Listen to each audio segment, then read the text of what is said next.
Hi everyone, and happy solstice for last night, or the not solstice, equinox. Happy equinox. But actually not quite so happy. What I'm hearing in the last 24 hours or so is people with tremendous anxiety not being able to see their way through. And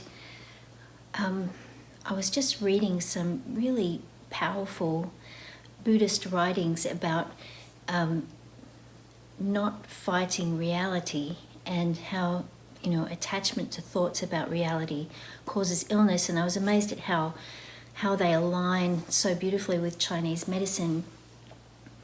And then a patient came in here this morning for an in-person treatment, and she said,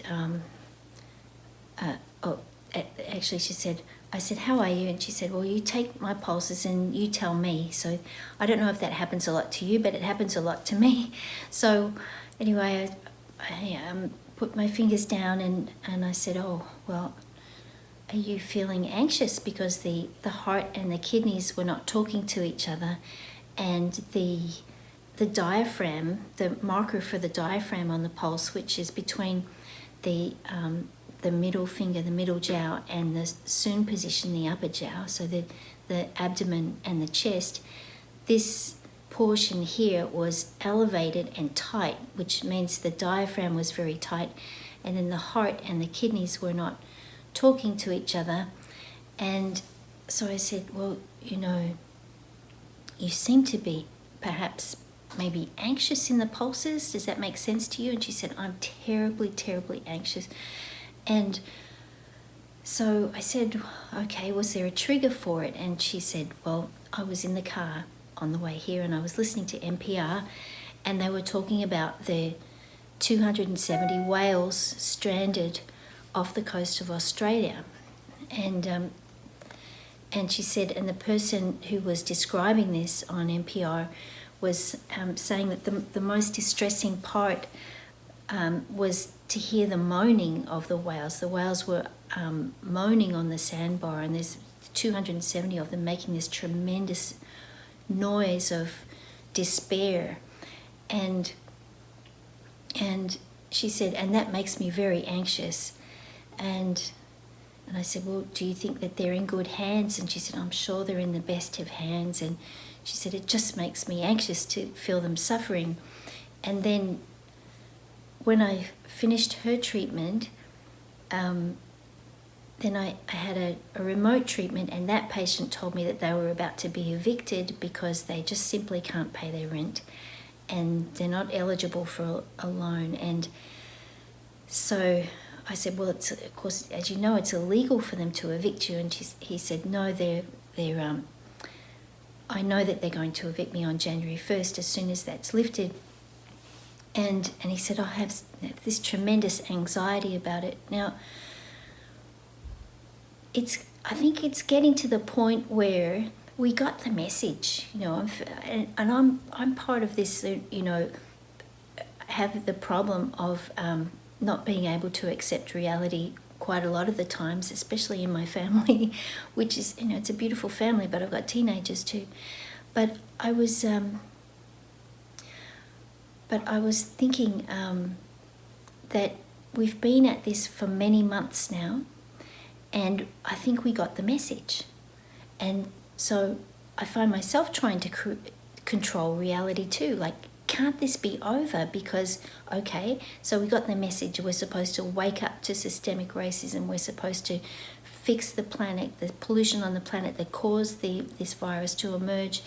Anyway, we're supposed to slow down and be less obsessed with material things and more with energetic things and with friendship and love. We get it. I think we understand it now. Why does it seem to be going on, and why does there seem to be no limit to it? And so the most important thing for the culture to do is to quell the anxiety, I think, to just let the anxiety settle down and And instead of fixating on the reality, just to sit and appreciate what is in the current moment. So everyone can see something that's beautiful, even if it's just a leaf on a tree, or the knot in a grain of wood, in a one of the floorboards. There is beauty everywhere. And so I thought the points for today, in order to come back into the present moment, so that we have a hope of allowing this situation to end, would be, if it is to end, okay, so that would be a judgment too. So I'm catching myself left, right, and centre.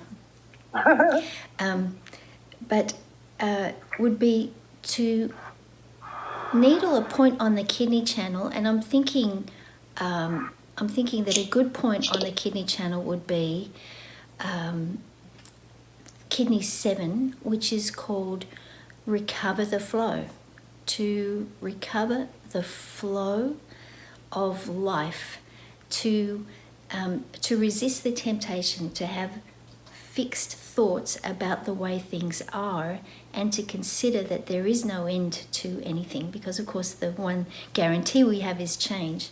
So kidney 7, recover the flow, is 2 inches above the medial ankle bone, against the Achilles tendon. And the other point I thought would be great was spleen 4 to bleed, because when spleen 4 is bled, it treats obsessive thinking, and its trajectory goes all the way up to REN 12, and it treats abdominal distension, which can emerge when there's just too much thought going on, too much obsessive thinking. And so to recover the flow, to relinquish obsessive thoughts about the way things are, and the way things will be tomorrow, and the next day, and next year, and to just be in the present moment, and to appreciate some beauty in that. And if someone can't see anything beautiful around them, there's always the breath, the inhalation. Jan has a message. Let's see. I like to note to patients that in this moment right now, right here, 99.9% of the time, in this place, things are okay. Yeah, right. And that's actually the Taoist practice, and this is Taoist medicine, is to be in the present moment at all times. So that's the ripple today. It was really of being present with appreciation for the present moment. Thanks so much for being here. Okay, let's get to work.